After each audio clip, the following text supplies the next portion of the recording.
अस्सलाम वालेकुम दोस्तों साथियों, मैं हूं समी इब्राहिम और आप देख रहे हैं समी इब्राहिम यूट्यूब चैनल। 23 जनवरी और जुमेरात का दिन। पिछले 5-7 वीडियोस में आपके साथ मैंने इमरान खान साहब ने जो डेवोस में जो उनकी मसरूफियात हैं, जिस तरीके से उन्होंने पाकिस्तानी मौक़िफ़ को वहाँ पर पेश किया है, वो आपकी खिदमत में हम पेश करते रहे हैं। लेकिन आज पाकिस्तानी मीडिया ने जो ज़्यादा जिस पे ज़ोर दी बात, वो थी ट्रांसपेरेंसी इंटरनेशनल की एक रिपोर्ट कि पाकिस्तान में करप्शन में इजाफ़ा हो गया और सारा दिन पाकिस्तानी मीडिया इसी पे चलता रहा। कहीं से ट्रांसपेरेंसी की खबर थी, फिर कि जी बलूचिस्तान में हुकूमत जा रही है, फिर KPK में जा रही है, फिर पंजाब में ग्रुप बन गया, यानी हर वो ख़बर जिससे ये तासुर आए कि पाकिस्तान में गैर यकीनी सूरत हाल है।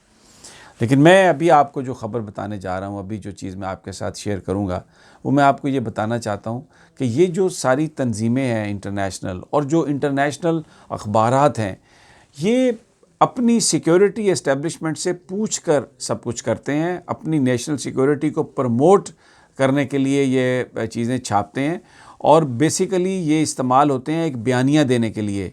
अब ये कोई किसी ख़बर या इन्फॉर्मेशन का सोर्स नहीं होते। ये मैं आपको मिसाल दूंगा और मैं ये जो न्यूयॉर्क टाइम्स की स्टोरी है मेरे इस वक्त हाथ में, ये आप देख रहे हैं, मैं पूरा आपको तफसील से बताऊंगा कि ये सब कुछ कैसे हो रहा है, ट्रांसपेरेंसी इंटरनेशनल क्या है, ये किसका माल सौदा बेच रहे हैं यहाँ पर, इनका मकसद क्या है, इसके पीछे कौन से हाथ हैं और ये पाकिस्तान को किस तरीके से ब्लैकमेल करते चले आ रहे हैं और कैसे करना चाहते हैं। ये आज का हमारा मौजू होगा। और फिर इसके साथ प्राइम मिनिस्टर वापसी में टर्की में रुक रहे हैं, तैयब एर्दोगान से उनकी मुलाकात होगी और ये बहुत अहम मुलाकात है इसलिए कि तैयब एर्दोगान अगले महीने पाकिस्तान आ रहे हैं और बताया ये जा रहा है 70 से ज़ायद जो होंगे मुआहदे अमेरिका और टर्की, पाकिस्तान और टर्की के दरमियान, तो उसकी तफसील भी हम आपको बताएंगे। लेकिन इससे पहले जो मैं हमेशा कहता हूँ आपसे कि अगर आपने मेरे इस YouTube चैनल को सब्सक्राइब नहीं किया तो कर लें और बेल आइकन को भी क्लिक कर लें ताकि वीडियो अपलोड हो और आप तक नोटिफिकेशन आ जाए। अपना फीडबैक भी दें और अगर आप इस वीडियो को पसंद कर रहे हैं तो इसको लाइक ज़रूर करें और इसको शेयर ज़रूर करें। अब मैं आता हूँ सबसे पहले, पाकिस्तान में क्या होता है कि आज़ादी सहाफ़त के नाम पर आप दुनिया जहान की चीज़ें छापते हैं। पाकिस्तान की फ़ौज को बुरा भला कह रहे हैं, पाकिस्तान की अदलिया को बुरा भला कह रहे हैं और अगर कहीं फ़ौज और आपसे एजेंसीज़ ये कहें कि नेशनल सिक्योरिटी के पस मंज़र में आप इस खबर को ना छापें तो कहते हैं ये आज़ादी सहाफ़त पर कदगन लग गई है और ये फ़ौज कुछ करने ही नहीं दे रही और पता नहीं, आप डॉन लीक्स को आपका पता है और आपको पता है और दूसरी चीज़ें, यानी यहाँ पर ये इस तरह का इंप्रेशन है। लेकिन ये जो ख़बर है ये मैं आपको दिखा रहा हूँ, न्यूयॉर्क टाइम्स की ये ख़बर है आज, ये बड़ी इंपॉर्टेंट है, जिसमें न्यूयॉर्क टाइम्स ये कह रहा है कि New York Times admits it send stories to US government for approval before publication. यानी न्यूयॉर्क टाइम्स और अमरीकी अखबारात अपनी ख़बरें छापने से पहले अपनी हुकूमत को भेजते हैं और वो इसको ओके करते हैं तो वो ख़बरें छापते हैं। ये मैं नहीं कह रहा, ये न्यूयॉर्क टाइम्स कह रहा है, आप ख़ुद जाके देख लें। और उसमें उनका ये कहना है कि जिस रिपोर्टर की ये स्टोरी है, उन्होंने मिसालें दी हैं इसमें। उन्होंने कहा है कि 9/11 से पहले, 9/11 के बाद जो अमेरिका की जो नेशनल सिक्योरिटी है, उनकी जो CIA है, उनकी जो हुकूमत है, जो भी मामला मुल्क की सलामती का आता है, फ़ॉरेन पॉलिसी के हवाले से आता है, अमेरिका के अखबारात अपनी जो एजेंसी है, अपनी जो हुकूमत है, उसके साथ मिलकर काम करते हैं। एडिटर्स भी उनके साथ मिलकर काम करते हैं। और उसमें न्यूयॉर्क टाइम्स ने ये लिखा है कि जो रिपोर्टर्स हैं उनको एक दफ़ा वाइट हाउस में बुलाया गया और बुला के ये कहा गया कि जनाब आप ये स्टोरी ना करें। और कोंडोलीज़ा राइस उस वक्त थी, तो उन्होंने ये भी कहा कि अब दोबारा इस ख़बर के लिए आप फ़ोन भी नहीं करेंगे। फिर एक और रिपोर्टर को जो 9/11 से पहले CIA के जो सरबराह थे जॉर्ज टेनेंट, उन्होंने बुला के उनसे बात की रिपोर्टर से और कहा कि इस खबर को मत छापो इसलिए कि CIA का सोर्स कंप्रोमाइज़ हो जाएगा। बताने का, आपके साथ शेयर करने का मकसद ये है कि पूरी दुनिया में अब अमेरिका को ये जो सारे वेस्टर्न लिबरल्स हैं ये अपना अब्बू जी समझते हैं। और अब्बू जी क्या करते हैं, वहाँ पर मीडिया को उन्होंने, जहाँ पर उनकी कौमी सलामती का मामला आता है, जहाँ पर उनकी फोर्सेस का मामला आता है, तो सारा मीडिया उनके साथ मिलकर काम करता है। इस पूरी स्टोरी में ये लिखा हुआ है कि एडिटर्स, मालकान सब एजेंसीज़ के साथ हैंड इन ग्लव्स काम करते हैं, उनके साथ मिलकर, उनकी इजाज़त लेकर वो बात करते हैं। अब आप ज़रा तसव्वुर करें, यहाँ पर अगर आपने कोई स्टोरी अगर आप छाप रहे हैं तो और ISI के सरबराह अगर आपको बुला के कुछ कहें तो क्या यहाँ पर एक तूफ़ान बर्पा कर देंगे? ये फ़ौज ये कर रही है, एजेंसियाँ ये कर रही हैं। पाकिस्तान एक इतना बदकिस्मत मुल्क है इस लिहाज से कि यहाँ पर जो मीडिया के जो मीडिया के लोग हैं, मिसिंग पर्सन का मामला हो, बलूचिस्तान के अंदर कार्रवाइयों का मुकाबला हो, PTM हो, कहीं पर जो कुछ मामला हो, निशाना उनका पाकिस्तान की एजेंसी और पाकिस्तान की फ़ौज। इसी तनाजुर में मैं आपसे कह रहा हूँ कि ये जो ट्रांसपेरेंसी इंटरनेशनल है, ये भी एक बैरूनी तंजीम है। माजी में नवाज़ शरीफ साहब के साथी आदिल गिलानी यहाँ पर उनके नुमाइंदे थे और वो भरपूर अंदाज में ख़बरें छापते थे। जब नवाज़ शरीफ साहब थे तो वो कहते थे कि करप्शन कम हो गई है, क्योंकि वो उस वक्त वर्ल्ड बैंक, अमेरिका और उन सब ताकतों के मफादात के लिए काम कर रहे थे यहाँ पर। तो कह दिया जाता था कि करप्शन ख़त्म हो गई। फिर आदिल गिलानी साहब को सफ़ीर बना के भेज दिया गया। अब ये कहा जा रहा है कि जी, यानी आप तसव्वुर करें, IMF यानी पाकिस्तान में अब ये कह रही है ट्रांसपेरेंसी इंटरनेशनल के करप्शन में इजाफा हो गया। सारा दिन आज मीडिया टैं टैं टैं करता रहा, हर तरफ से यही आवाज़ें आ रही थी।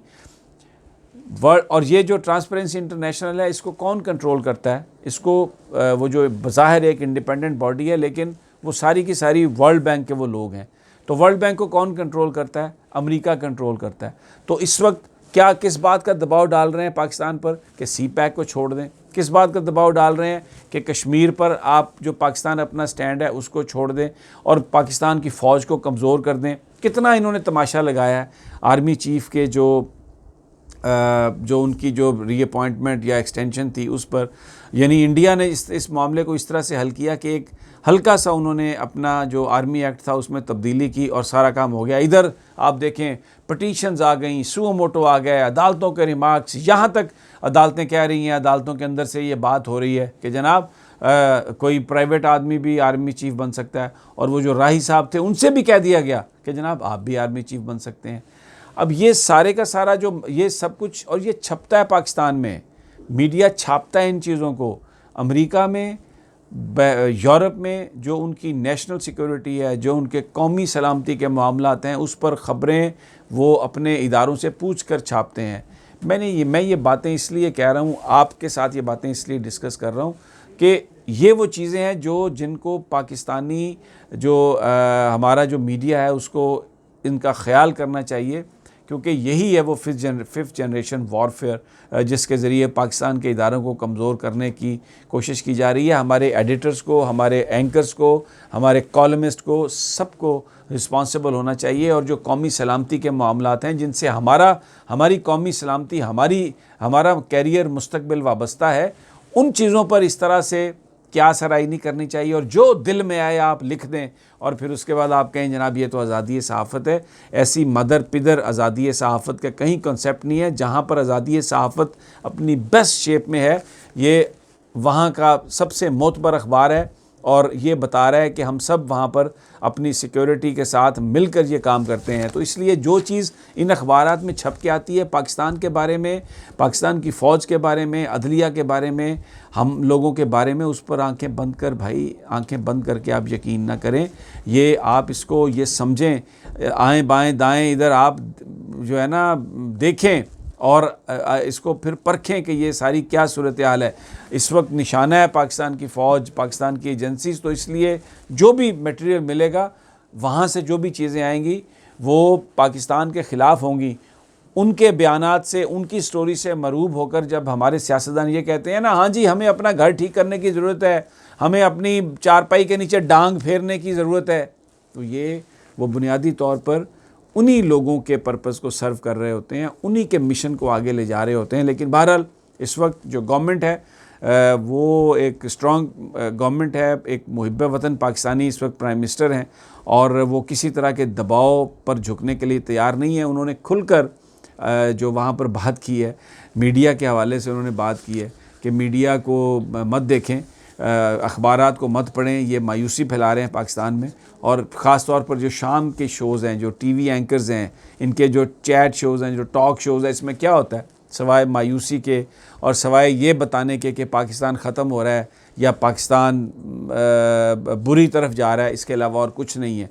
और वज़ीर-ए-आज़म ने कहा कि वो घबराने वाले नहीं हैं, दबने वाले नहीं हैं और अपने एजेंडे पर वो कायम है और किसी तरीके से कोई भी कंप्रोमाइज़ करने के लिए तैयार नहीं है। वापसी का सफ़र उनका कल होगा, वो हमें जो इत्तलात मिली हैं वो टर्की में रुकेंगे वापसी में, और सदर जो हैं टर्की के तैयब एर्दोगान उनसे मुलाकात करेंगे और भी लोगों से मुलाकात करेंगे। ये मीटिंग्स उनकी बहुत अहम है, क्योंकि जब वो अगले महीने तैयब एर्दोगान आ रहे हैं पाकिस्तान, और तकरीबन बताया जा रहा है 70 से ज़ायद जो मामला यानी उनसे मुआहदे होंगे, जिसमें टूरिज़म की प्रमोशन के लिए पाकिस्तान में इन्वेस्टमेंट भी होगी।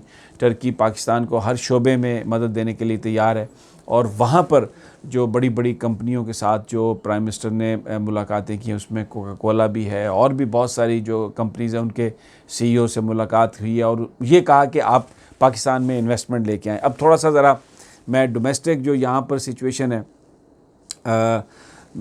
ये बताने की कोशिश की जा रही है कि जी अब यहाँ पर जो मीडिया में ख़बरें हैं कि बलूचिस्तान के अंदर भी गवर्नमेंट ख़त्म होने वाली है, उनका आपस में झगड़ा हो गया है, और मीडिया का एक ख़ास हिस्सा तो इसको इसी तरीके से पोर्ट्रे कर रहा है। फिर KPK की गवर्नमेंट के हवाले से भी जी कि वहाँ पर भी फॉरवर्ड ब्लॉक बन गया। अब देखें, ये इश्यूज़ हैं गवर्नमेंट में, इसमें कोई शक नहीं, लेकिन उनको इस तरीके से ताबीर करना कि ये सिस्टम जा रहा है, ये हुकूमत ख़त्म हो रही है, और जनाब अब शहबाज शरीफ साहब इस वक्त, ये एक मीडिया का जो ख़ास हिस्सा है ये बताने की कोशिश कर रहा है कि शहबाज शरीफ साहब फ़रवरी में वापस आ रहे हैं, डील तय हो गई है, और उसके बाद वो वज़ीर-ए-आज़म बनेंगे। इमरान खान साहब की छुट्टी होने वाली है, पंजाब में भी सारा सिस्टम नया आएगा, बलूचिस्तान में KPK में हर जगह तब्दीली आने लगी है, और तहरीक इंसाफ फारिग हो रही है। ऐसा नहीं है भाई, ये जो करप्शन का जो स्टेटस को है, उसके ख़िलाफ़ जो एजेंडा है इमरान खान साहब का, वो जारी और सारी है, और उसमें ये आप बिल्कुल किसी बात पर भी यकीन करने से पहले थोड़ा गौर ज़रूर कर लीजिएगा, और मामले की तह तक पहुंचने की कोशिश कीजिएगा कि ये प्रोपेगेंडा कहाँ से रहा है। दोस्तों साथियों, मैं इंशाल्लाह जल्द नई वीडियो के साथ हाज़िर हूँगा, तब तक मुझे इजाज़त दीजिए। अल्लाह निगहबान।